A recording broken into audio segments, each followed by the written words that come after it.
that can help start things, but ultimately when you're talking about just in different venues, whereas this is sort of to run with them, or they're specialised. going to think more of. Good evening, everyone. Welcome to episode number 30 of the Clever Dummies podcast. I am one half of the hosting team, Lachlan. So good to have you on board today. And as always, joined by Aneeqe. How you going, brother? I'm good. It's a wonderful day to be alive, and I'm happy to be here. Wouldn't be anywhere else on a beautiful Sunday night in this lockdown that I'm in. Yeah. Not that I can do much, but I would rather be doing this podcast anyway. So 100%, bro. And that's one of the beautiful things, mate. You're like my eggs the way I like them. You're always sunny side up. So no matter what life is throwing at you, outside of November or not, you're still ripping and tearing. So good to hear, bro. Love it. when you said you're just like my ex, I like the sunny side up. I thought you said X. I was like, how do you have the sunny side up? Jeez. I mean, my imagination was running wild to decrypt that message. But I was going to say, is that a new category I haven't heard of? But anyway, we'll slip past that one. So we've got a very special guest today, don't we, buddy? Rejoining once again after almost a year, just shy of a year. Good old Conor. Conor, say hello. Hello, gentlemen. Good to have you as always. I mean, it's always good speaking to you in general, but it's good to you. That's why I was like, gotta get Conor back on because it's always a good conversation. Plus, it's just like a nice catch up, as well. So, yeah, welcome back. Yeah, it's been almost a year since you were last here. It's funny, like you guys sound much more in sync and like so much smoother, even in a year's time. It's crazy. Oh, excellent! There we go. That's it. I mean, we've got only upwards, right? Yeah, that's right. That's upwards good. And onwards. Upwards, right? Upwards and onwards. You know what, though? Our best work happens in the lockdowns because that's when people actually have nothing better to do than to listen to our podcast. And the pressure's on. The pressure's on. Yeah, we really step it up. Plus, we really have nothing better to do, so the energy's all there to actually talk about things. To pour it out, that's right. And like we both mic'd up now, I think my headset's all good to go. I reckon we had a little bit of that radio bug last time as well, bro. We used to just ramble, and on radio you're playing songs every 5 and 10 minutes as well. So you're sort of just getting in as much as you can, not so much elaborating because you're like, so you bounce really quickly off each other. And now we're obviously getting more comfortable with the podcast format. So yeah, excellent, bro. Was that the same theme song as the last time, or was there a theme song last time? There is a theme song, but I've stopped using the theme song in the podcast. We do it, embedded after. So close enough. That was the sad sound that we play when something goes wrong. I was vibing the theme song. I was in the zone. 100%. And going back to the heritage as well, that's why they do it. Obviously, one, you're not just hearing like, say 8 a.m. in the morning, you're not just hearing the news or the weather report, and then you're hearing people talk. There's sort of like a way to separate people's brains, so they're listening to people talk. They hear like just generic noise, and then there's a new thing in, and it's just like that clean little cut. It's weird, like even just starting it off like a couple of seconds and making it go. It's like sometimes it doesn't work. You need like that little couple of seconds of viewing, and it also sounds better too. But it's like it's good for us on our end as well. So very good. Just as long as you're not going to get copyrighted, mate. Yeah. Oh, don't worry. Copyright-free, royalty-free music library is your friend, so gotta find those ones any day of the week. It's been a minute, Conor. This was the first time I spoke to you after a couple of months as well. Last time I spoke to you, things didn't seem so down, but this time they do. Yeah. So how have you been? What's been happening? Yeah, really good. I mean, I guess we're in the same position that we were in last year, as in lockdown again in Melbourne, but totally fine. As in, like, I'm still working from home and yeah, like having a good time. I'm reading a lot. I'm still working out from home. I'm eating much better than I was. I stopped drinking. You do look really good, brother. Well, thank you, Lachlan. Thank you. Yeah, just like anything, we get better at the lockdown life, don't we? I feel like this second time around, at least less of a...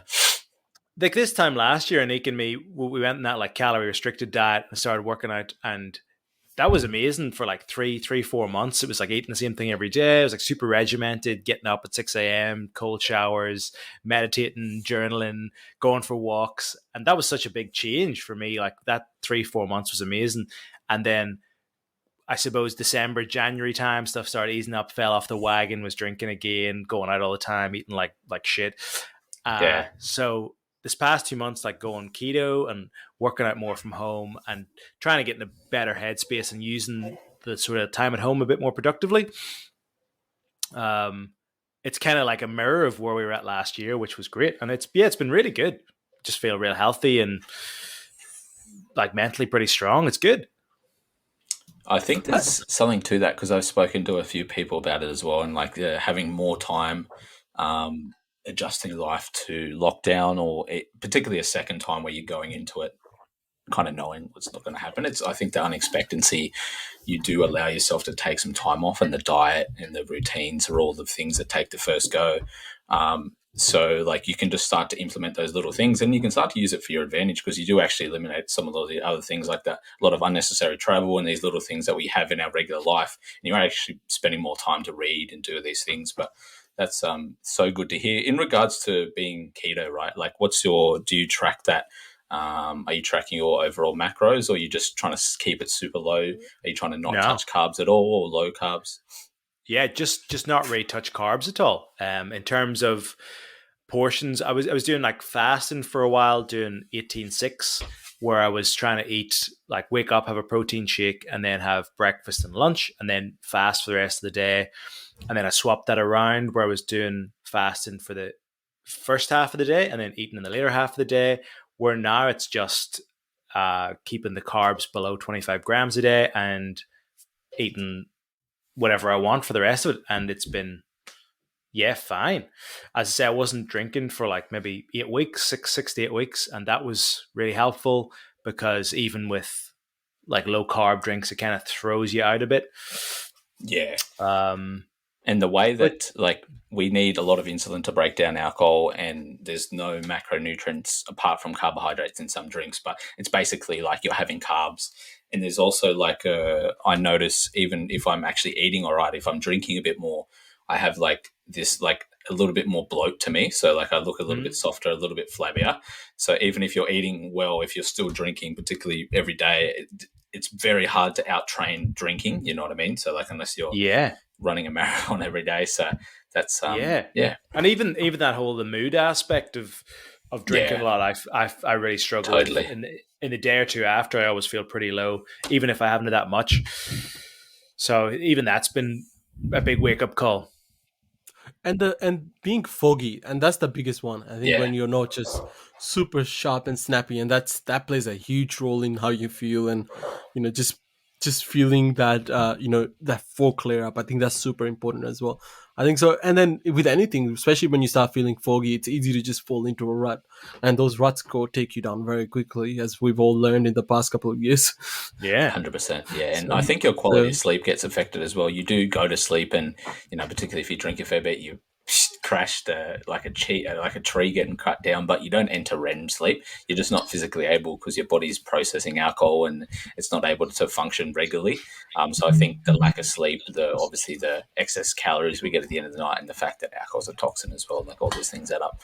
But no, that's so good. And so what was I going to say? I can't even remember.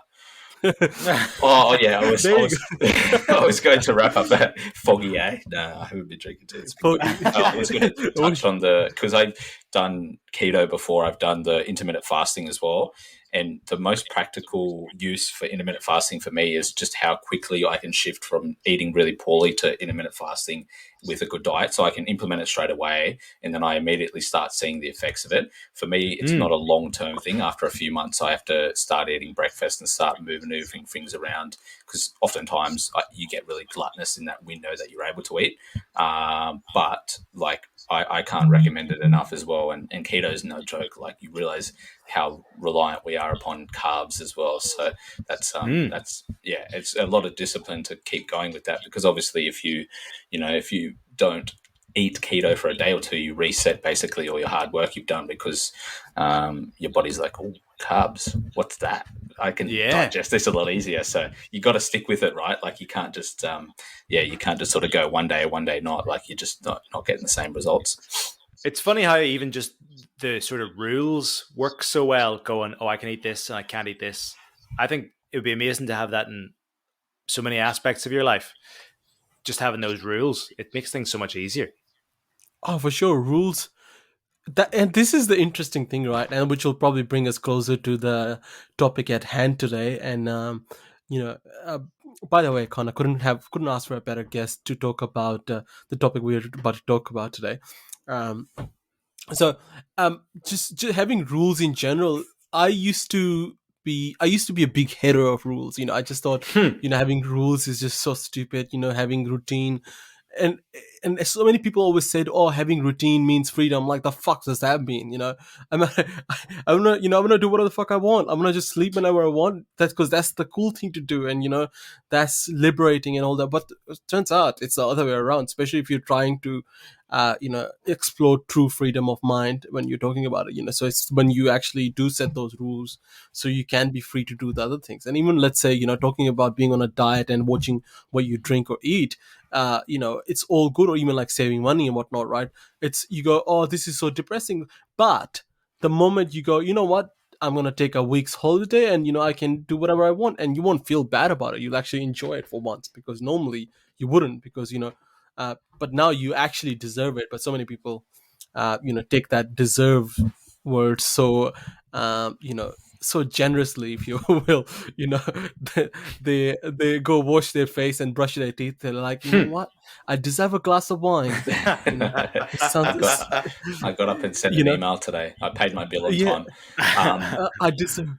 And with the diet thing, and it's like with a lot of other things, there's, particularly if you're really needing to change because you're really starting to slide. It's really uncomfortable at first, but when you start to process the food a little bit more, or you start to realize how much the food has an effect on your mind, the same with anything else, the same with like sticking to a sleeping schedule or work schedule, whatever else, it's really uncomfortable at first, but then you realize that like those boundaries, like those road for us to drive on, it makes the path really clear. To use like an analogy of a highway, it eliminates the U-turns and the this and that we feel like we need sometimes. And then when you take these things, they're the best things in life is when you can go and have a few drinks with a mate and do all these other things. But when that's your life instead of here, that's where For sure.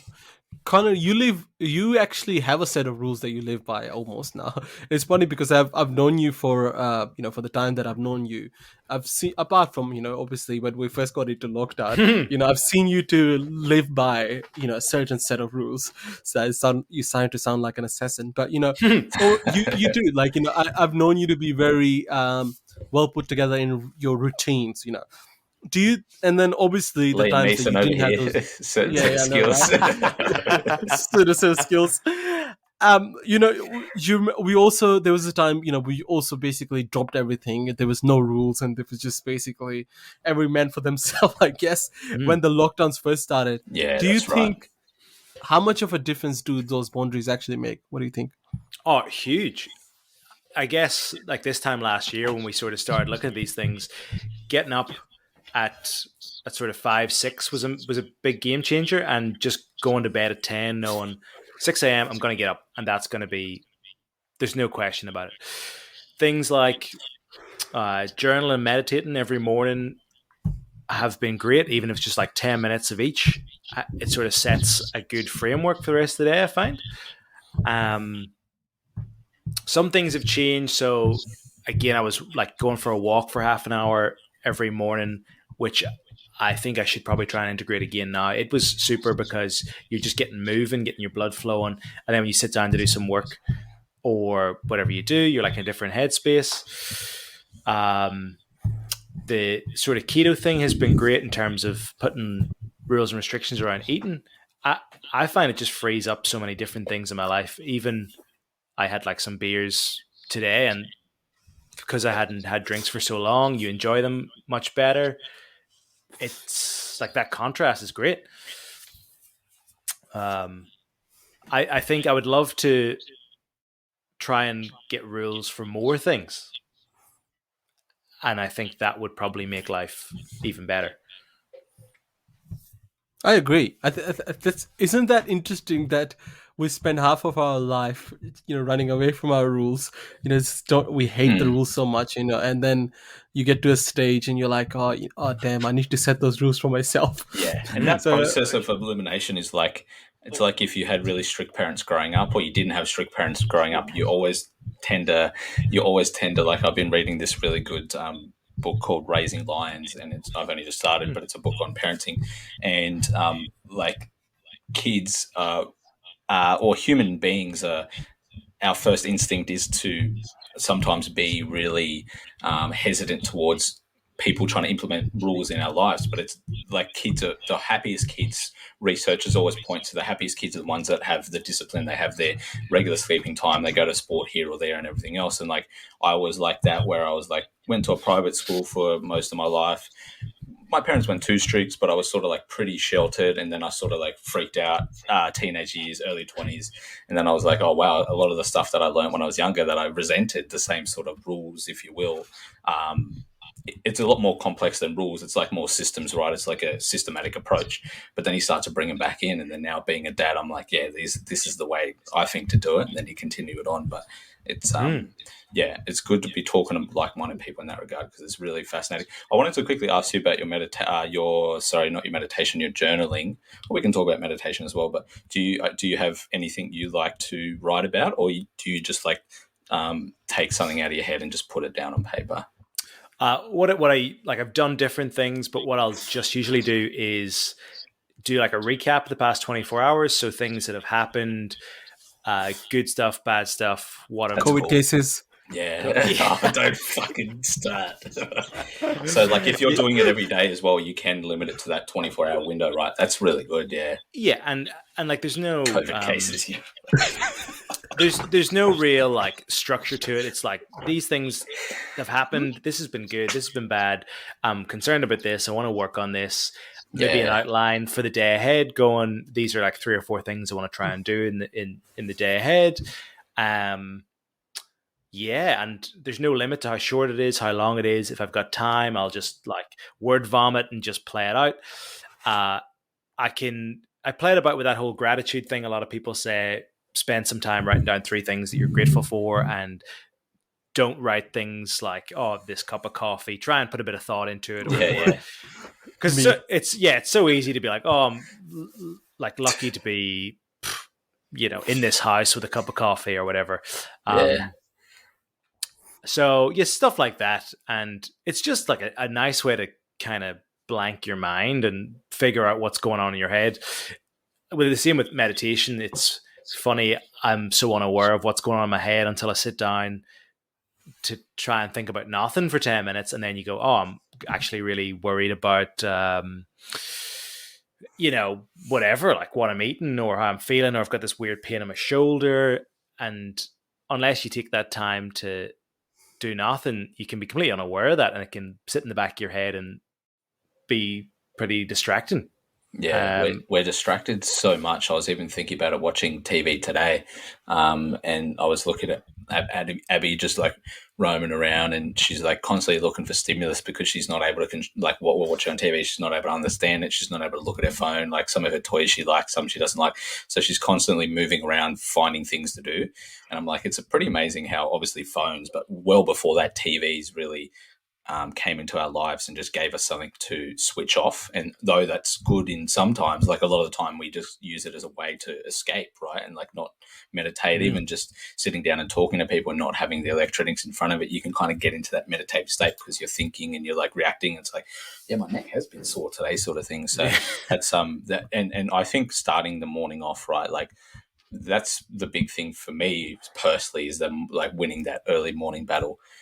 Because that's when you're, that's when for me, sometimes it takes me a few hours to get in the right mindset that I need to be in for the day. And so doing it first thing like that, I think is super, probably the best time for sure.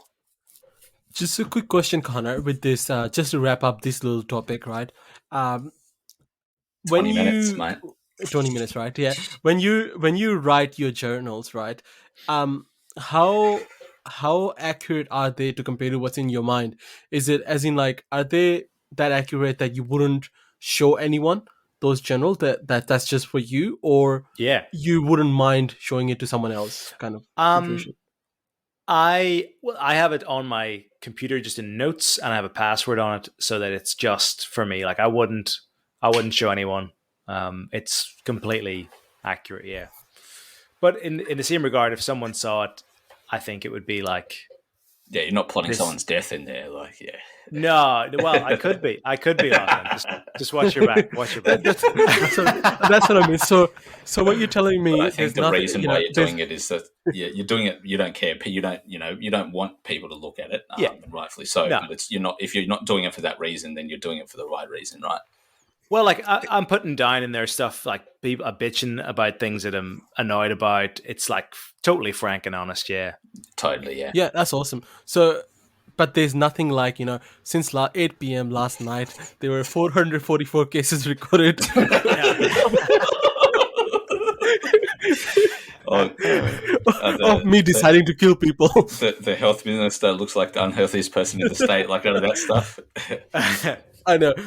Also, Conor, just so quickly, right? So we also decided to give some structure to the podcast, and there's some mandatory questions that we decided that we'll ask people, which I know the answers to, but I'm going to quickly run them through with you, and then we'll switch to the topic at hand, which I'll quickly introduce as well. So we're going to talk about money, or the psychology of money and saving money, investment, all those things.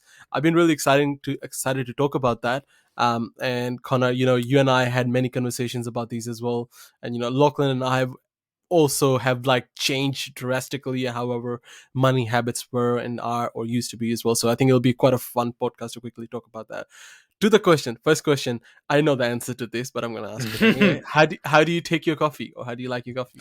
Right, Aneeqe, I'm so good. Sorry to cut you off. I'm so glad you remembered this as well. I literally went onto the podcasting website where we have all this stuff, and I was like, what am I trying to pull up? And then you're a man.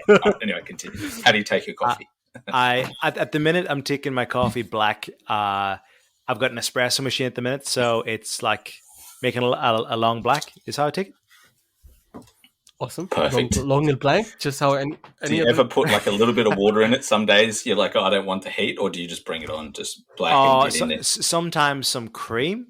It depends. Coffee Mate? Because of the keto thing. I actually threw out a big thing of Coffee Mate like last week, Aneeqe, when I moved house. I had this humongous gallon of Coffee Mate that Aneeqe left. So good. And I just thought, I was like, this is not keto. I have to throw it out. Even like artificial sweeteners, even though they don't have any carbohydrates or sugars in them, like the effect on your insulin after about 2 tablespoons of like artificial sweetener that's no calories, basically, your body still registers it the same way. So you can't just people just think I can go artificial sweetness all day, even though it's not the same as sugar, and you can have a little bit here or there and not jump out of ketosis, or at least being keto. You can't just go to, because I was just going crazy and I'm like, I don't really feel any difference. I still got the fogginess in my head. It's like, just a little bit of sweetener. And that craving for more, like when you have some, you just want more, right? Yep. Insatiable. Yeah. Takes us to the second question, which goes hand to hand. What are your thoughts on the flat Earth? What are my thoughts on what? Sorry, the flat Earth. Oh yeah, flat Earth all the way. I'm a big fan of the flat Earth. Yeah, so do I. But I was looking at the beach today, and I looked from one end to the other, and I couldn't measure a curve. So hey, that's pretty enough. Conor, do you remember the documentary we watched? I think you were there, about the flat earthers trying to prove the Earth was flat, and then and in their own documentary they realized it wasn't. It was hilarious. All right, moving on to the third question. Which is probably this one. If you, what is your most embarrassing memory to date? Oh, you can scratch the surface or go the deep one. So this one can sometimes be hard. The thing that I found the easiest way to answer it was the first thing that comes into your head. It might not even be the total thing, but it's like, otherwise you're just going to be like, oh, what happened when I was younger? If you hear the word embarrassing and memories, what comes to your head? That might often actually be it. When I was maybe 9 or 10, I remember watching this TV show, and I mean, I shouldn't have been watching it at 9 or 10. And it was called Eurotrash, and it was like a softcore adult TV show, right? Yeah. And I remember telling the guys at school, and they thought it was funny. And once my mum was leaving me and my mates to the swimming pool, and then this guy in the backseat, John Kerr, he leant in and he said, "What was the name of that TV show that you watch, Connor? Is it called Eurotrash?" And what a dog! What a dog! and my mum just looked over at me and she was like, "What?" And I just wanted the world to swallow me up. It was like the most embarrassing thing. Did your mum have a conversation with you later, or was it no? Untouched? No, I'm not sure. I'm not sure if she knew what it was or she just was like, "Let's not have this conversation." Yeah, it's too young. I never asked. She never asked, and that was it. But I just every time I've seen John like 3 years ago when I went back home, I just thought, you piece of shit. This actually reminds me of something, right? Couple of months ago, or I can't remember when it was, right? So my phone was connected to my car's Bluetooth, right? And my dad decided to park my car somewhere, right? And I was busy, right? I was on my phone, and I don't. So the thing is, I don't think anything went through the Bluetooth, but later my dad goes, "Can you unconnect your Bluetooth?" And my heart did stop for a few months. Just waiting. Is today going to be the day he's going to bring it up? That's why you've got to turn your Bluetooth off, bro. You've got to turn your Bluetooth off, bro. But you got to be careful, right? This other time, actually, funny enough, one of my old ex-bosses, my old boss, right, asked me for something to do. I can't remember what it was, but he asked me for my phone, right? And nothing serious was that I searched up. But I remember there was a tab open on Chrome, and I looked, I was looking up a certain someone, Johnny Sins, right? I was googling Johnny Sins, and I know it was for a meme, right? It was the multifaceted Johnny Sins. The multifaceted Johnny Sins. And I passed the phone, and then because I can't remember what it was for, but he was looking at something else. But when I got the phone back, the tab was open. I was like, I am going to die. Yes. So it's really funny. All right, on to the next question. This is a bit more interesting one, right? This is something we all could answer, I guess. What do you want to improve on or remove in your life in the next 10 years? Or where do you want to see yourself in the next 10 years? That might be too deep. Just what do you want to improve on in the next 10 years? Wow, so much. I think, I want to eventually get a house outright somewhere in the bush that's like sort of an appropriate size and affordable and not have to worry about paying a mortgage off for like 30 years. So I'm in the middle of trying to figure out getting land and like looking at tiny houses and sort of figuring out a way to get a permanent structure that's not going to cost $4 million in Melbourne. So I love that. Yeah, try and figure that out a bit more and make it happen, because I think it's very like achievable, but it just takes a lot of risk and you need to learn. I don't really know anything about that. So like learn more about that and be more comfortable with taking risk. Perfect topic at hand today, huh? Because hand to hand, what we're talking about. 100%. And the bonus question, you can answer it if you like or not. But I'm going to ask anyway because I'm obligated to ask it. How big is it? Oh, so big. So big. Good. All right. On to the 5 out of 5. On to bigger news. No, it's a 6 out of 6 actually. Yeah. All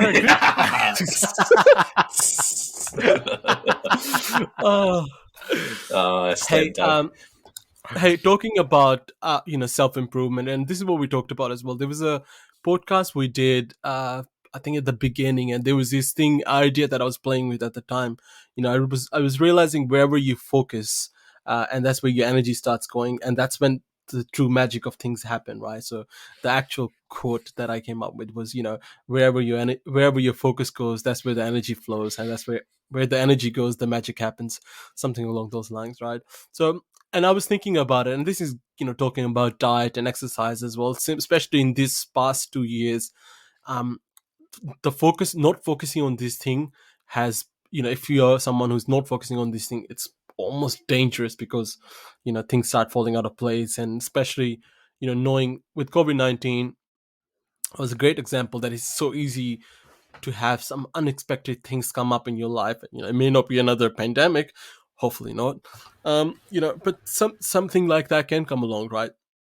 So being money smart, or also focusing on your financial life, and has never been as important as it is now, which is another interesting fact, because a lot of people who are stressed about things, money is one of the four pillars of stress. I think one is health, relationship, and money. I think there's one more. I can't remember what one more is, but it's part of the four pillars of essential Probably stress. social. And Yeah. yeah, so I it's probably socials. Yeah, although I think it goes into relationships. I'm not sure, but one of Yeah. those things, right? Definitely. So essentially, those are and that ends up becoming really important, and it ends up dictating so much of your life, because either you're chasing the money, and not enjoying your life, and you won't get to do any of those other things, because you start going into this phase of just trying to earn money and live the next day. So it's really interesting. And you know I'm going to talk about this because I've had previously, not horrible, but certain I've been pretty good with money. Like, I can mediate really well, but over the years, I'd also spend fairly.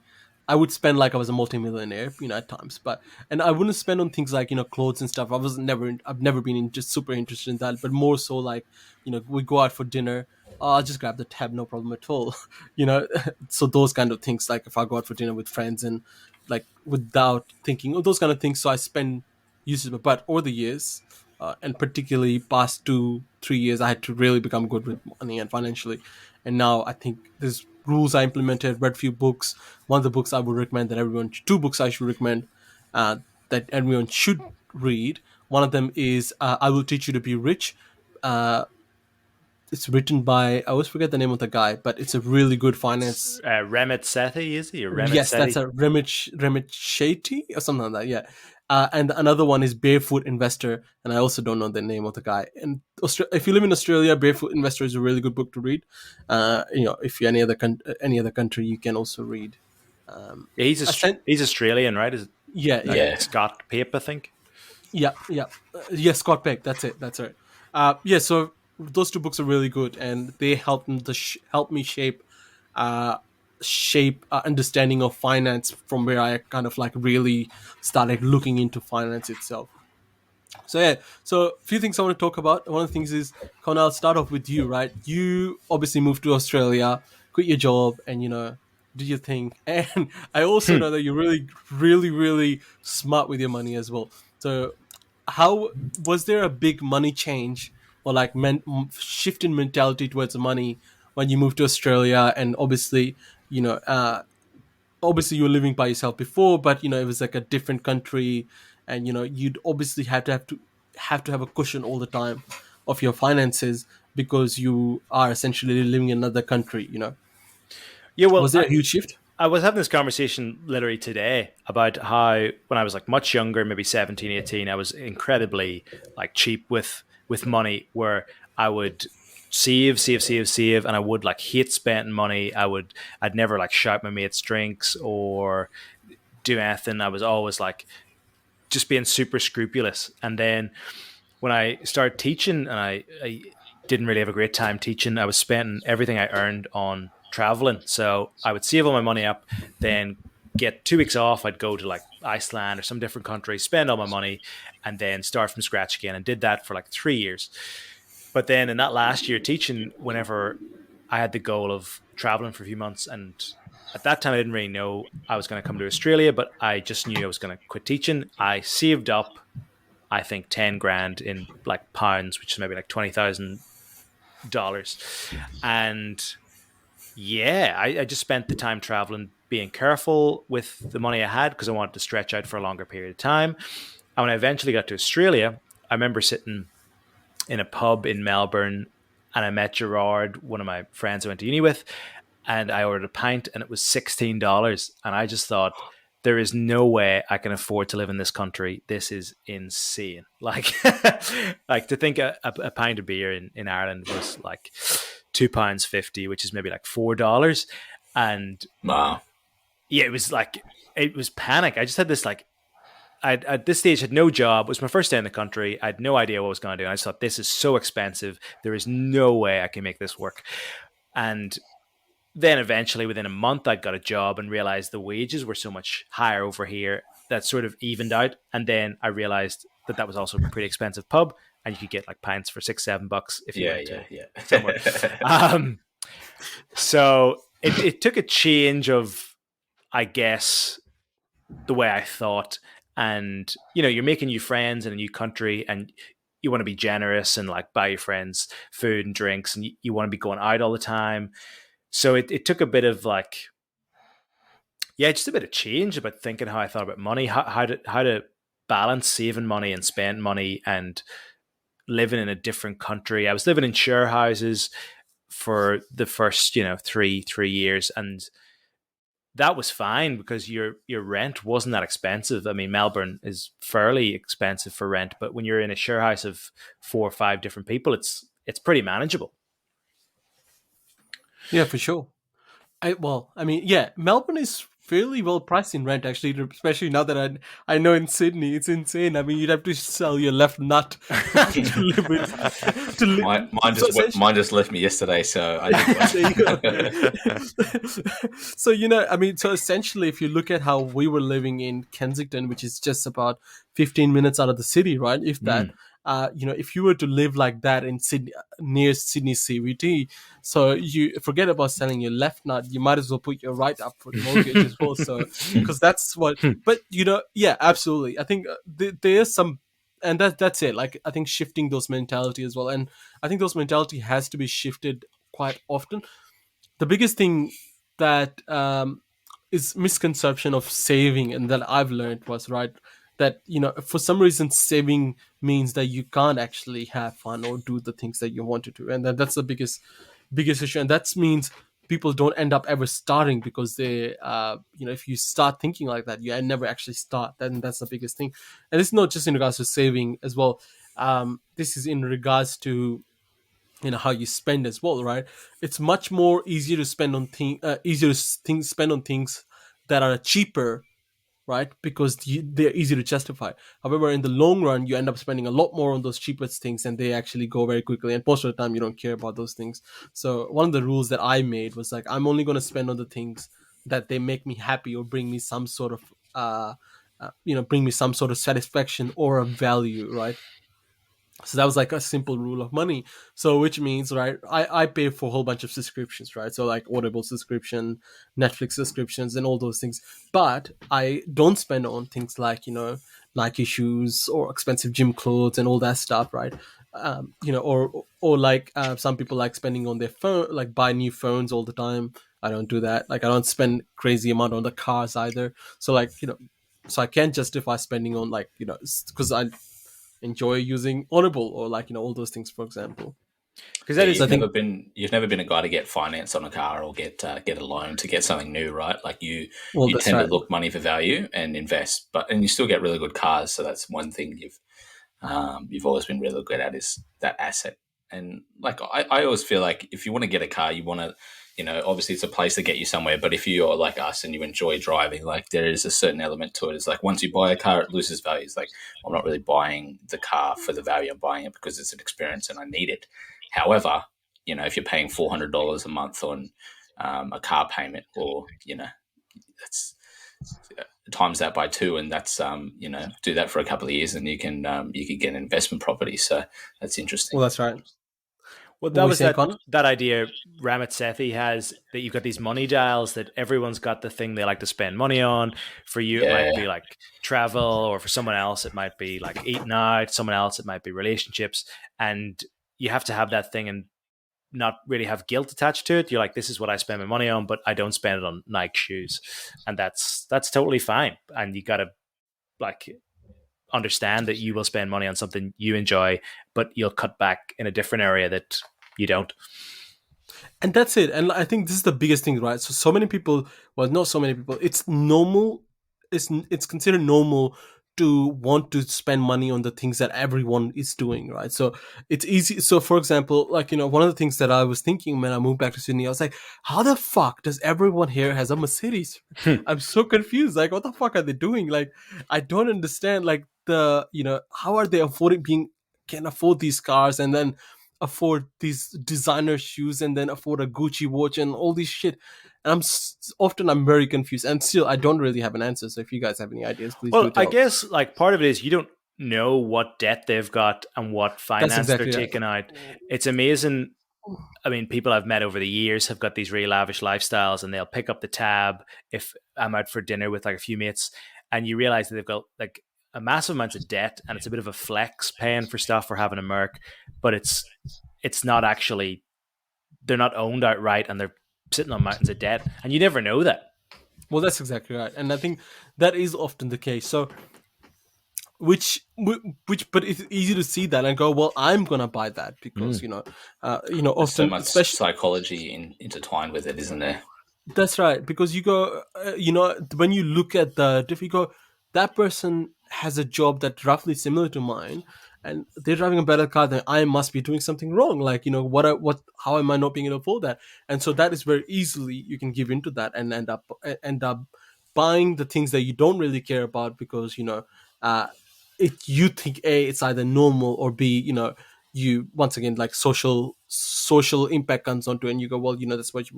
One of the things that I talked to Conor about, I remember talking to, was like one of the things in culture of particularly like Pakistani culture, right? Cars and houses are a huge thing, right? You're like, oh, you gotta have an expensive car, right? I remember my dad saying to me, he's like, well, your car doesn't look good. I was like, well, yeah, it's still doing me, it's still doing me good. Like, the engine's great, it's zippy. What are you going to do, right? I mean, so, and it was obviously at the time when I was like in COVID, so like finances were a little, I had to be careful. So I couldn't just go, let me drop $5,000 on it and fix everything, So there are things that you have to think about, but it's huge. So if I give into everything of that, you'll be spending money on everything that you don't even really care about. So that's interesting. I think number one thing is you have to really spend money on the things that you care about. So I think that's fairly interesting. I think the second one is probably the big one. And then you guys can chip in on this one, right? Number A is obviously reducing your monthly outgoings. And number two is pay off bills as soon as you can, right? Well, not exactly as soon as they come in, but pay them before the due date. Guilty of not paying them before the due date all the time. I do it so often. End up paying, almost like $20 more for no reason, and that's like literally dead money. Yeah. Or you just ride weeks off because you've got to pull your entire earnings together to pay the bills. And then you don't have anything left over, and then there's like a cycle of a couple of weeks of like calmness, and then a couple of weeks of like real restrictiveness where you can't spend anything. So you're actually like, it's quite stressful. But we fall into that pattern where that stress is like, you kind of need it sometimes. It's really weird. Yeah, absolutely. I'm just thinking out loud here, but yeah. What do you guys think of that? Why is it that we so often avoid paying the bills even though we have the money to pay the bills? It's something like that procrastination thing. So easy. I mean, it's the same thing as if you have to tell, if you said to your mates, "Oh, I'm gonna go hang out with you guys on Friday night," and in the back of your head, you're not gonna go. You don't tell them on the Monday night. You wait until Friday at like 5, and you go, "Oh, I can't." Coughing. Sorry. Yeah.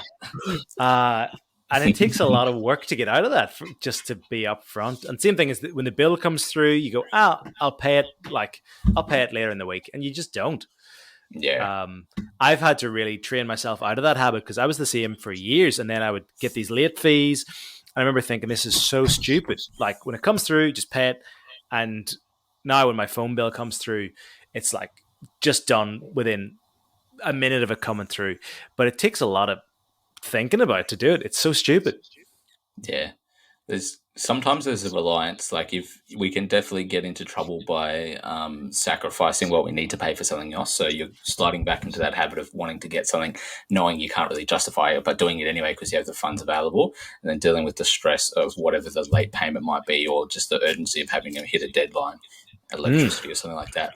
Or it's just even though you know that money, like say you earn whatever you earn, and a certain percentage of that you don't have anymore because you've got to pay your responsibilities off. But if you can just wait a few more days longer, it's like I still own this money, so it's kind of like a little bit of Yeah. self gratification there as well. It tends to be the It's first one more often than not. You're trying to like talk yourself out of it, but sometimes it's like, fuck, I just want to enjoy this for a couple of days. Then you forget. It's like 3 weeks later, you get an email.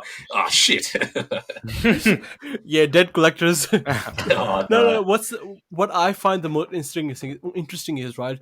So I'm really good with bills. Most of my bills are automated, right? But there's Yeah, one bill that I hate paying, and I always get overdue charges in, right? Which is tolls, like road tolls. There's never been a time in my life where I don't have an overdue toll notice, right? I have a freaking automated card payments coming out of my thing, right? But somehow they always manage to send it, right? Somehow they always just happens. Like they toll wouldn't beep, and then I get it in the house, and I just never pay them. I just see them and it's like, oh yeah, and then always, almost always, not always, but almost always, I'll end up getting a call from like Panther Finance. I'm like, oh fuck, I should probably pay. And I always find that interesting. That what is like, I'm normally so sane about all that stuff, right? Most of my bills go through direct debit. I've got like different buckets of account money going through. Like everything is good, but it's that one bill that when it comes in, I'm just like, you know what, fuck this. yeah. So, so Do you think it could be because you think like it is a bit of a chip that they, what? you know, when the like for example the M7 was built 15 years ago, right, and the promise was made that we're going to pay this road off and then we're going to charge minimal fees to finance it. But then obviously they're like, shit, we can make a lot of money doing this, and then they hoiked it up more. Do you think a part of it is like, man, I already pay like car tax, I already pay my reg, I already pay all these things. And it's like, fuck, you're just charging me $100 and something a week on just Yeah. driving a road. Yeah. Oh, for sure. I mean, absolutely. Like there is probably that, but I think it is probably a great inconvenience thing as well. Like, I mean, I've got my tag linked to my credit card, right? So there's no point when they can't just take the money out, and they do it all the time. They fucking take the bucket loads of money out, right? Yeah. But if they send me a letter, or let's say it doesn't beep for some time, right?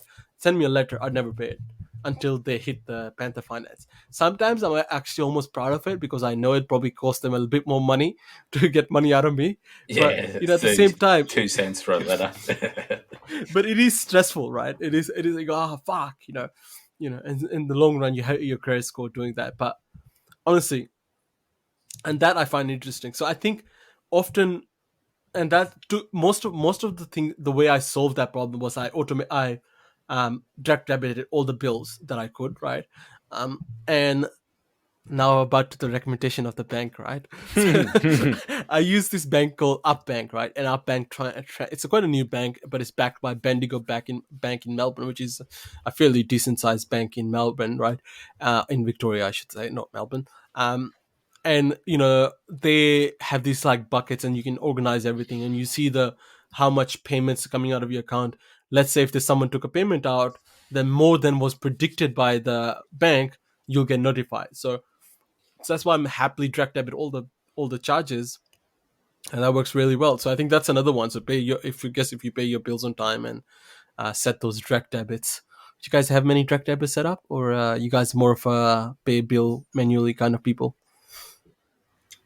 I'm like, I used to be almost all direct debit, and now I use a direct debit with a Google notification. So my gym, and there's one more thing. I can't remember what it was. I think it had something to do with yeah, it was from the government. I believe it was paying tax back, and it was just like an automated payment. So it was like my gym, which you kind of have to, and then when I was paid a bit of money back to the tax office, everything else for me is like is one way. Like I don't use direct debits anymore. And I originally did that because I found I could manage my bank fees a little bit better. But sometimes when you don't have the direct debit, you get the bank fees anyway. So I think it might have been like self-defeating. So I don't know if it's working or not. I'd have to figure it out. But what about you, Conor? For my phone bill, it should be on direct debit. The bill comes through, and then I just pay it online.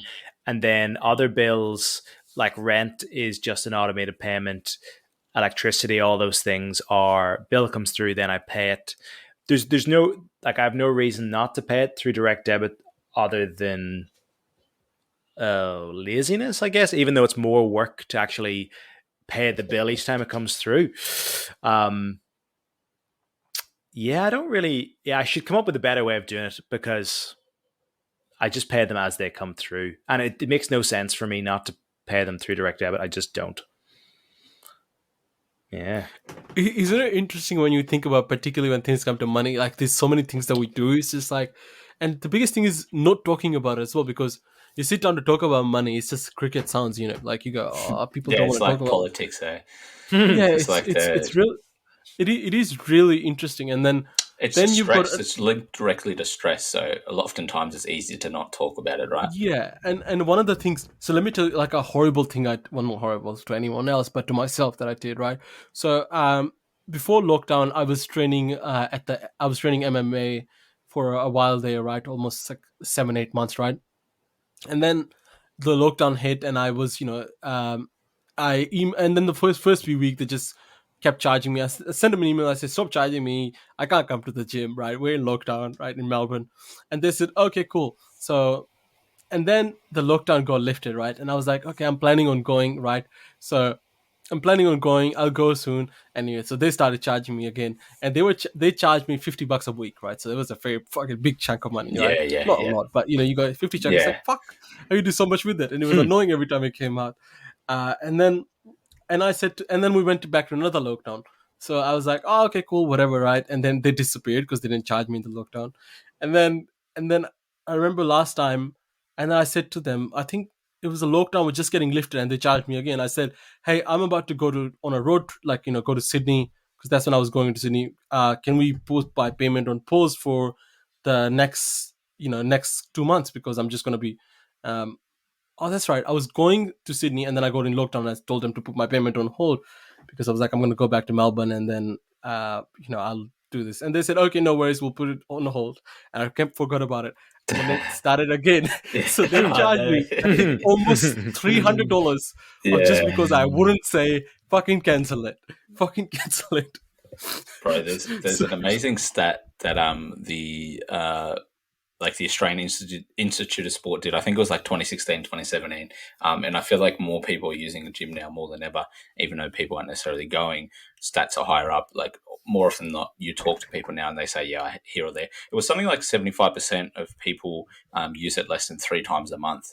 And a lot of those are 24/7 gyms, which are like, $50 a month. So it's not crazy amounts.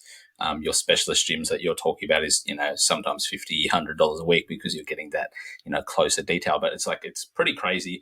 But in saying that, it's one of those things where it's kind of, we can almost trick ourselves into saying, oh, I've got a gym membership, so I'm being healthy, or it is linked towards a really healthy behavior. So I feel like that's a behavior that we can actually go, all right, I actually understand that, because at least we've taken the first step by signing up to the gym. But yeah, something like 75% of people use it less than 3 times a month. So it's like, yeah. And like subscriptions are so like they just get so many businesses have shifted towards that now, right? Like my headphones, bro, I didn't buy my headphones outright, the ones I'm wearing now. My headphones, I paid them off over 2 years. It was on a subscription service. It was just like, it was kind of crazy, like everything now. Like an Afterpay type deal. Yeah, so this one was done directly through the company, so it was just like a rent to pay until you paid it all off. So it's almost like a phone plan, but it was just with headphones. Neurophone, shout out to those guys, they're the best. But yeah, it's like, obviously you've got all your streaming sites, you've got heaps of different ones, but even like insurance companies, so many of them are using that. They realize just how effective it is, that if you can implement that sort of strategy. But even like Photoshop, a piece of software that you would buy initially for like a few $100. Like, yeah, great point. Now you pay it every month for the rest of your life. It's insane. Yeah. It's quite clever, actually. Yeah, super clever. And that's another thing. Like, it's because I remember when I first ever bought Photoshop was, I think, like 55 Australian dollars, right? That was the first ever Photoshop I bought. I think now I probably, let me see how much I pay for the creative suit, but it's almost close to 600-700 a year, and then I And keep paying that for the rest of my life. that's every year. Yeah, Yeah. crazy. I mean, so clever on their behalf that they can get people to pay for that. Yeah, totally. And you can justify it because it's the smaller amounts, like Adobe software as well, Microsoft Word. Like it used to be an outright pay, but now you can just get I think I pay 15. Actually, I'm with uni, so they pay it for me. But for that, I was like $15 a month. But yeah, if you have it for 4 years, that's friggin', $700 you're paying for a $200 piece of software. It's like, damn, Yeah. these guys are adjusting well. And they $660 per year just on for wow. Creative Cloud. And it's likely that becomes a part of your life that you need. Or, I mean, in the case of the gym, if you go once a month, you go, oh no, next month I'll go more, and you just fool yourself, and you just justify it. Exactly.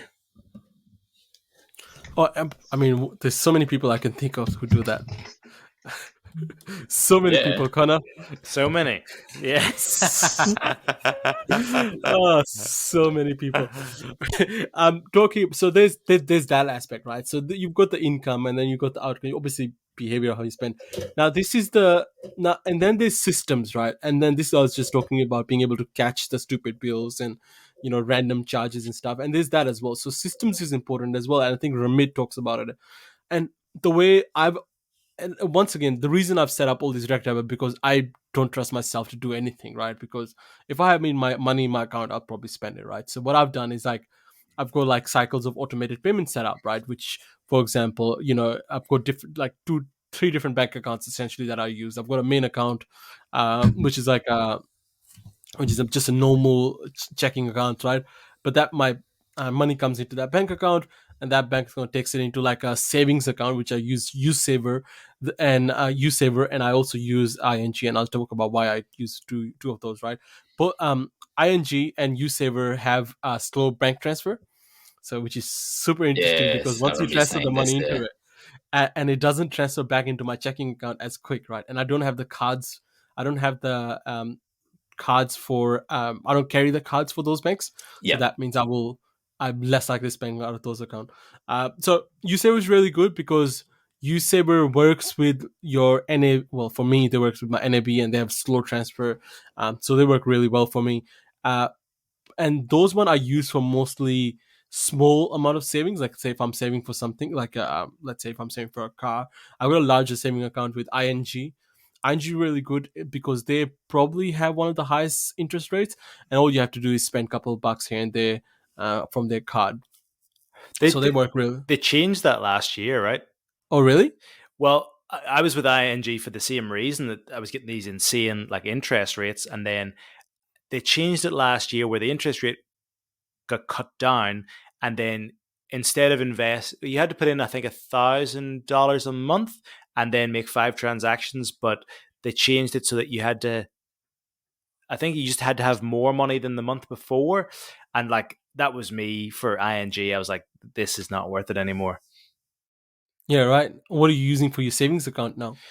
I don't have a savings account anymore. I still have my ING account, and it's just holding my money, and I'm trying to invest more money in index funds. Yeah. But I don't have a regular savings account since that, because yeah, right. I mean ING was amazing. I think it was 1.8% or something, or 2%. It was crazy. But since that, I just have moved away from it. Yeah, right. I think they still have one of the higher interest rates offer in the market. Yeah. So I think so. Majority of my money will go to ING, right? So the money that I save. This is the interesting thing I found about savings, right? Soon as the key thing is to get to 1,000. The moment you get to 1,000, it becomes easier to save. Have you guys ever realized that? The moment you get to 1,000, and then it becomes easier to save after every dollar that you save after that, right? It's a big amount, thousands. Yeah, I think that's pretty spot on. Anything you're saving for, let's say if you have a small account saving for, at the moment, let's say I'm saving up for a car, right? And I found because I sold my car and put that money in, it was so easy to just grow that account, right? Just so quickly because I'm saving for that, So it's easy to, so if you're ever trying to save for something, I think one of the key is to just freaking start saving as soon as you can, get to that 1,000, and then from there, the next step and onwards as well. And like, this is the craziest thing, right? And this is one thing. And then look for a new bank, like Conor said, like, and keep up to date with what bank is offering better, interest rates and whatnot, because it takes very little effort, and you can actually earn, almost, $120 or whatever, depending on what your savings is, right? For nothing. So, which is pretty, I think it's fairly interesting. And so many people will just stay with the same account that they got since they were young. It's like it's kind of a boring topic. It's hard to sit down every month and go, oh, I'm going to figure out where I'm putting my money. It's like not very fun. It doesn't feel very rewarding. And you guys were saying earlier on, there's that kind of like taboo about talking about money. So instead of like being able to talk with your mates about money, it becomes really awkward, where you could actually like share some tips and then everyone would get better at saving money and you could earn more money. It's kind of stupid that we're not more open with it. Yeah, and I think that's might be one of the beautiful things about cryptocurrency that's come through the younger generation. If you didn't seek it out yourselves, or you didn't have influences from parental figures, like there wasn't any cultural push for younger people to be thinking so much about their money. Like if you're saving up for a house, and generally if you had a partner you're saving it up with, then you do it in that way. But for the most part, it's just like it's not in the fabric of our generation, and I think it's slowly shifting as well. Like I know more people than I don't now. It seems like that are willing, that can talk to me about like cryptocurrency, can talk to me about investing, and it's like, well, that definitely changed even over the last 10 years for my brother's generation, who's a few years older. Like, yeah. What do you think about cryptocurrency? What's your like opinion on that at the minute? Well, I think it's really interesting. Like, I have not, I'm not in a position right now to invest in it. So when I don't have a stake in the race, as they say, I tend to like, I'm not in it at all. So I'm not just like I can't just go to a shop and then look at stuff to buy. If I'm going to a shop, I'm going to buy shit. But for me, I think it's really interesting, and it's like it can be an amazing way to build money really quickly, and even smartly as well. But it's just so new that there's just so much risk. It's still in its early infancy stage, which is just like gambling. It's still gambling at the end of the day. So, and I just feel like it's at a point where, like, if someone like Elon Musk comes out and pulls Bitcoin out of Tesla, like the market's still that able to be moved. Like, I think it's still really risky, but like, as long as, just like anything, as long as you're not investing more money than you can afford to lose, like, go for it. And if I was able to, I certainly would be in and amongst it for sure. I think because Aneeqe, you've got some crypto, right? Or you're interested in it? Yeah. I've got some crypto. Well, can I ask you the same question that you asked Lachlan before? Yeah. What are your thoughts on crypto? I don't know anything about it, and like I've loads of mates that have got money in it and they're like virtually up a lot of money if they took the money out, but I just don't know anything about it. I don't know anything about it, so I'm not like tempted to get into it. And the sort of people who I follow in the money world are like generally like super old, like Warren Buffett, he's like 80 something, and Charlie Munger, and their opinion is to stay completely out of crypto because it's so new. It's going up and down, as you were saying, Lockie. Like Elon Musk writes a tweet about Dogecoin and it goes through the roof. China cracked down on these like mines, and then Bitcoin falls through. It just seems too volatile for me to get involved in. But it's probably a sort of thing in like 20 years, look back and go, oh yeah, I probably should have got in on that when the time was right. Yeah, it's just a bit over my head, really. NFTs have just entered the race as well. So like, I feel like that's, people are learning from the mistakes potentially of your early cryptos, and now NFTs taking on a greater role because it's not just finances. Like, it's actually can represent people's livelihood and their careers and everything else. Like, it's going to be amazing to see professional athletes make money off their likeliness well beyond their years. Like, I believe for a lot of athletes, like someone like Michael Jordan and these guys who are really smart, they started like Air Jordan, like their business.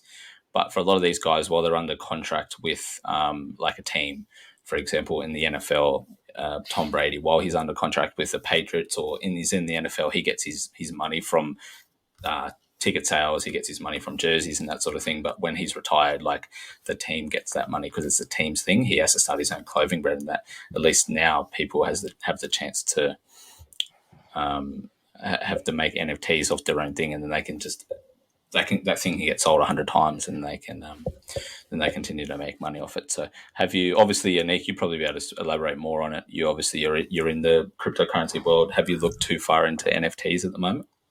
Yeah, I have a little bit. So because I always spend so much time on computers. Originally I bought few bitcoins here and there, and I had like a couple of bitcoins, and then I think it was like one and a half or like half a bitcoin. This is ages ago, right?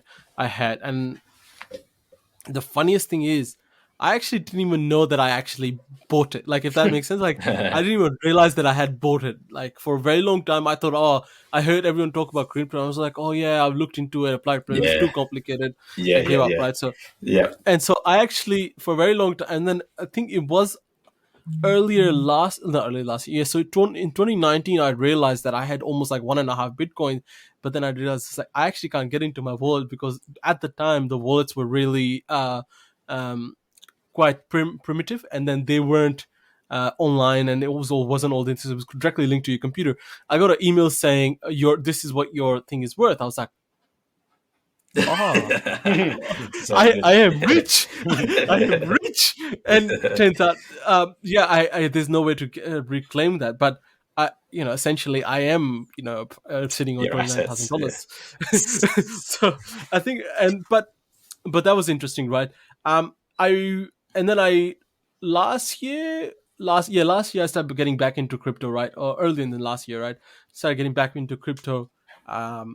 And it started becoming more stable. So I was like, oh yeah, I can. It's the systems are secure and reliable enough that it's easy to buy and easy to spend. So I've started doing that, right? And one of the things I find is exactly what you guys said. It's at the moment, no matter what people say, it is just gambling. It's just straight up gambling, right? And there is an aspect that it is growing overall. If you just hold, it'll probably grow by some aspect. But at the moment, as it stands, majority of it is just gambling. The market does fluctuate from day to day to by hour, so you could chuck in about $50,000 if you had that kind of money to just waste, right? And it could turn into $100,000 in the next hour, right? But that's mostly where the money can be made in crypto. Apart from that, crypto is pretty right. Yeah. very, very, yeah, it's very, it doesn't hold its ground more, and it's not like it's impacted by a lot that you can say, I can read, and you can't look at a company's asset, and you can't have a reliability of an index fund that it balances out. I mean, you can also still, um even in Bitcoin or like the cryptocurrency, you can balance your portfolio. You can buy the ones that are more reliable, but even those, so Bitcoin was the most reliable, or the biggest, the most popular mainstream cryptocurrency, and that crashed earlier this year and hasn't recovered. I think people lost like hundreds and hundreds and thousands of dollars on crash. And I obviously chucked in more money when the market crashed. Yeah, totally. So, And that's the reason why it started to, like, they wanted to separate it from your regular stock market. They wanted to give everyday people the opportunity to make real money and not have it just so monopolized. But then when it exists outside of that sort of regulatory body, if you will, even though the stock market is very much corrupt in itself, you just don't have that, I guess. Investing on the stock market is also gambling as well, but it's a lot more controlled. So it's just like an infant still trying to find its feet, but it's definitely not going away. Like, it's only going to grow and become a force that it is now. But yeah, like with the investing in the stock market is, I think it's a lot more. I mean, look, at the end of the day, there's risk everywhere, right? But obviously, and this is a fact of, like, for the past 30 years, the main of the three of the major index funds have returned of average of 8 to 10%, and this is when I say over the past 30 years. So they haven't gone down. They have gone down, but they have always recovered to return 8 to 10% on average per year. So so you go, okay, well, that's not too bad. I mean, 30 years of data of that holding steady is pretty. I mean, obviously there was market crashes in there, but on average, the market returned 8 to 10%, right? So you go, well, that makes sense. I mean, that's much more than what my bank is offering. So it's essentially like index funds are essentially just a glorified savings account, which you could just say, hey, I've got my money in my bank sitting there at returning 1.2% or 1.1%, whatever it is, or sometimes even less. Why won't I just get 8% back? And that's quite a slow, boring return. It's the same as, eating broccoli every day, eating well, and doing 20 push-ups every day. It's like pretty boring, but over the space of 10 years, you see these cumulative returns that are amazing. That's all I do is just invest money in index funds like the S&P 500 and the Australian stock market, and it moves so slow. And I use ComSec, and you see these stocks that are jumping 16% in a day, and you think, oh, I should have invested in that. But then it goes down by 16%. Whereas with those index funds, generally 8% a year is really, really good. It's just kind of boring and not really that exciting. Yeah. It's just like Justin Langer opening the batting, just fucking rock solid, just knocking singles around. Oh, absolutely. Oh, that was good. But yeah, I think a lot of these things seem a lot more complicated is because we don't talk about them, right? And I know we're hitting the hour mark above, right? So I just want to quickly start getting closer to the wrapping up, right? Can't even talk because we're talking about money. The moustache is just getting in the way, man. I wish people could see this right now. maybe for just this episode, we'll change our cover art to me just with the moustache. Yeah, definitely. And then right next to Apu from bloody Simpsons. No, it is really interesting, right? So, yeah, I think market is a lot more easy to, especially, I think the biggest thing anyone can do if they don't know anything about the market, right, is start with penny investment, right? Oh, it's absolutely dog shit, right? But it's still better than not doing anything, right? There's this app that I use, and I use it because it just rounds off my money and invests it. Right? That's a good one. Yeah, it rounds off my money, invests it, right? It's nowhere near what you do actual market return you give you.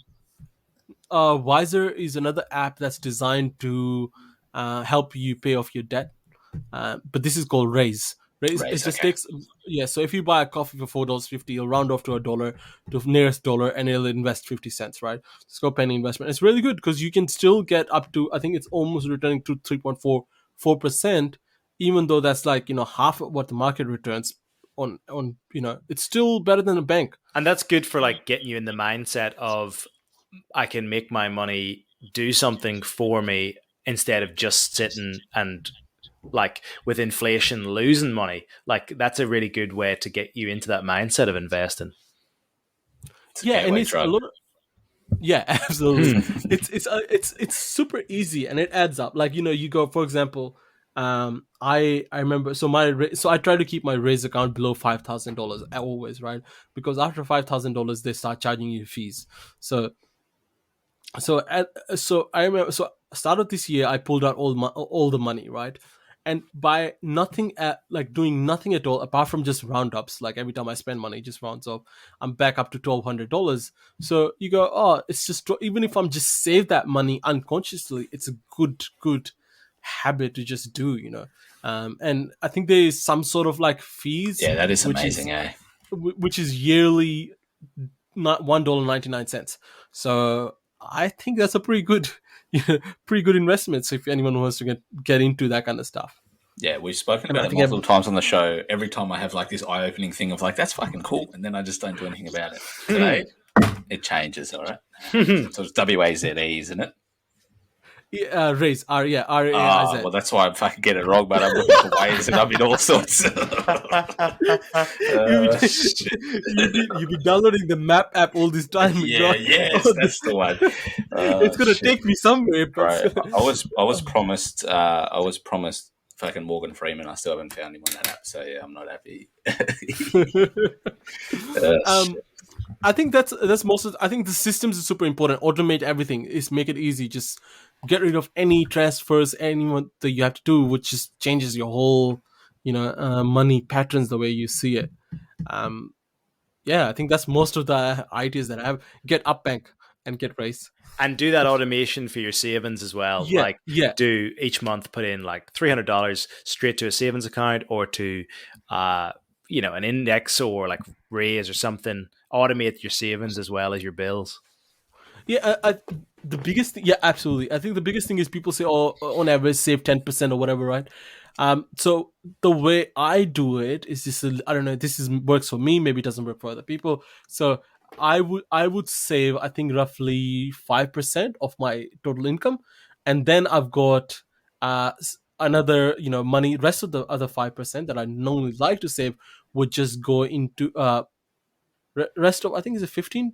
I can't remember the calculations, but we'll go into like either sub savings account, or would go into something that I'm saving for, like something that I want to spend in the future, like whether it be a car as well, right? Or it would just go into investment, like, so I just Raise would take out money and, like, I just transfer it. I've got another bank account that I've linked with my Comsec, and then I'll just transfer it into that as well.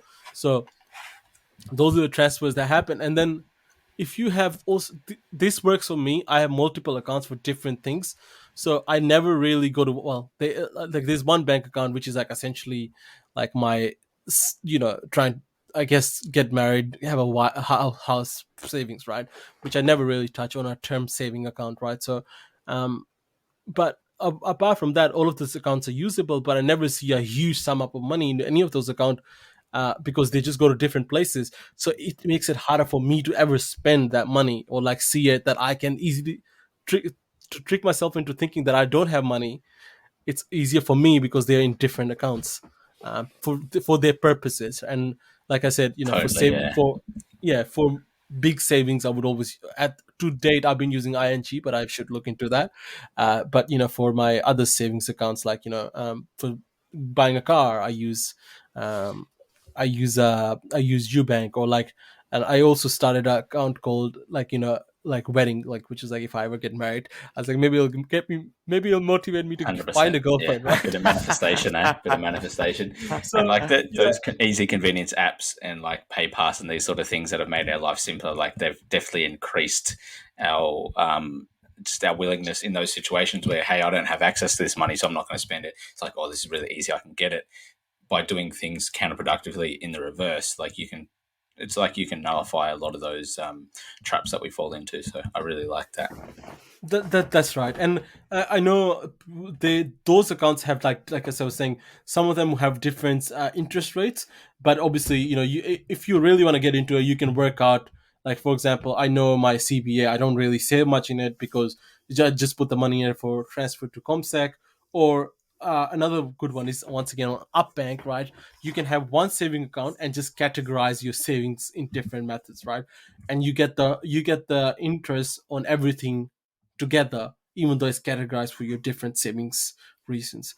I think that's the the best part about Upbank.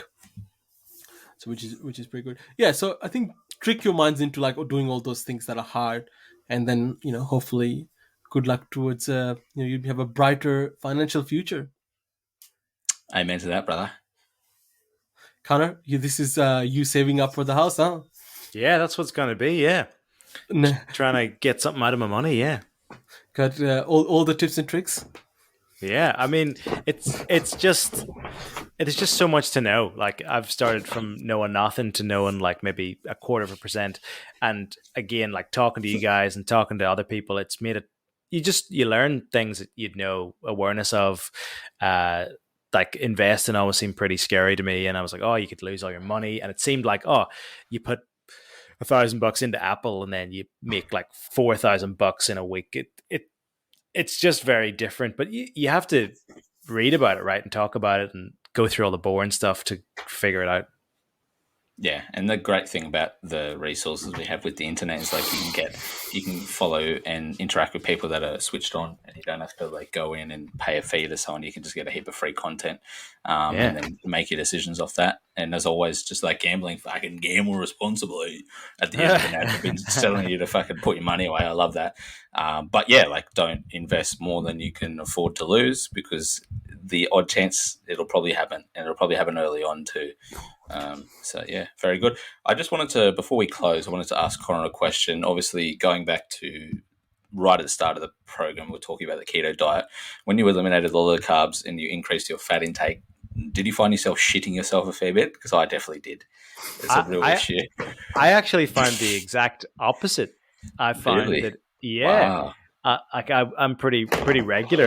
After my first coffee in the morning, it's straight to business. But yeah, I was like down from 2 or 3 a day to like 1. Wow. Yeah, I don't know why, but yeah, it was How much opposite. protein do you have? Or do you have like shakes? Do you have anything that might be? First thing when I wake up, I'll have a shake, and then usually a coffee, and then not eat until maybe 3 or 4 in the afternoon. I don't really track my macros anymore, but like a lot of red meat. I don't really eat as much chicken as I was before. Yeah. I turned off chicken. The less carbs I was eating, the less I wanted chicken. Yeah, it's weird. Like chicken and pasta, so I'd have like my mashed potatoes with chicken. Chicken in itself, I feel like it's shit. I don't like it. I'm constantly getting upset. But at the same time, I've got like my Mrs. Mum who makes pretty much every meal for us, so I'm not complaining. But I always try to slide the pork in when she's not looking. No, not really.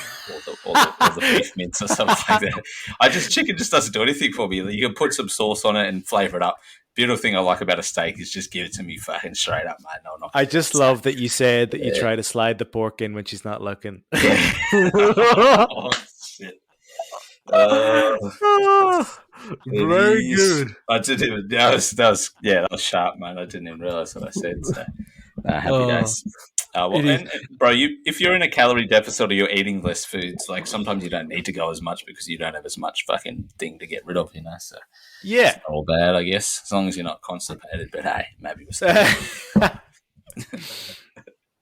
hemorrhoids are a motherfucker. Am I right, boys? All right, let's go.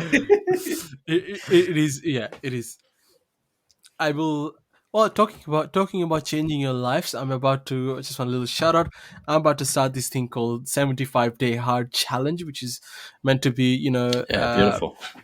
Which is, you eat, follow a diet for 75 days, work out twice a day for 75 days, drink 3 liters of water for 75 days, and I think there's a couple of other things as well. Don't drink alcohol. No cheat meals, and takes progress peak for 75 days. It seems like a quite an interesting concept. Yeah. And like we're talking about, the reason we talked about money is to actually, change your life and make it better. This is a good way to get your focus back on, because the moment you start losing focus on those things, it just goes haywire. Yeah, and they intercede in multiple facets of life, right? Like it's never just one. Everything else is all good, but fuck, my money shit. It's like, no, my money shit, and I'm beating my wife. Now I'm distracted. My money shit, and like I'm eating unhealthy, like I'm not sleeping great. All right, the rails are coming off, boys. So no, that's been a heck of an hour and a half. I'm not being. Actually, I do need to give a shout out now that I mentioned beating my wife. So what I do is, so when I get paid each week, I send all the money to her. She pays all the bills and gives me the money that I can spend. So I actually am very lucky in that regard. So, hey, shout out to Charlotte. I love you very much. All right. Very good. Any closing thoughts? Thank you so much, Conor, for coming on tonight, buddy. It's been really fantastic. Really enjoyed it. Pleasure. Thank you guys very much. Thanks for putting up with it. This was quite a difficult and a dry topic to talk about, but hey, something I would rather talk to about someone I know would get into it with us. 100%. No, that was really good. And people, the truth is most people are not talking about it as well. So I think people are going to find great benefit, and we're helping a lot of people there. So very good. That has obviously been episode number 30 of the Clever Dummies podcast. Please give us a follow on our social medias on Instagram, Spotify, Apple Podcasts, where you're consuming our podcast. Give us a like, give us a subscribe, tell a friend, share the stories around, and shout out to...